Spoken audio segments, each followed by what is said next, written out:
ফেসবুকের পুরাতন স্টোরি কিভাবে বের করতে হয় আজকের ভিডিওতে আমি আপনাদেরকে দেখিয়ে দিব।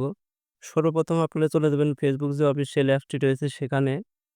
এখানে ক্লিক করার পর ফেসবুকের যে প্রোফাইলটা রয়েছে ফেসবুক প্রোফাইলটির উপর ক্লিক করে দিবেন। ফেসবুকের প্রোফাইলটার উপর ক্লিক করার পর এখানে দেখতে পাচ্ছেন একপাশে 3 ডট আইকন রয়েছে। তো আপনারা যেটা করবেন এই 3 ডট আইকনে ক্লিক করে দিবেন। 3 ডট আইকনে ক্লিক করার পর এখানে দেখতে পাচ্ছেন অনেকগুলা কিন্তু অপশন চলে আসছে। তো আপনারা যেটা করবেন এখানে দেখতে পাচ্ছেন আর্কাইভ নামের যে অপশনটি রয়েছে, এই আর্কাইভ অপশনটির উপর ক্লিক করে দিবেন। এখানে ক্লিক করার পরে এখানে কিন্তু ২ টা অপশন রয়েছে। ফার্স্টে দেখতে পাচ্ছেন স্টোরি আর্কাইভ, আরেকটা কিন্তু রয়েছে ট্রাস্ট। তো আপনারা যেটা করবেন ফার্স্টে যে একটা অপশন রয়েছে স্টোরি আর্কাইভ, এই ফার্স্ট অপশনটির উপর ক্লিক করবেন।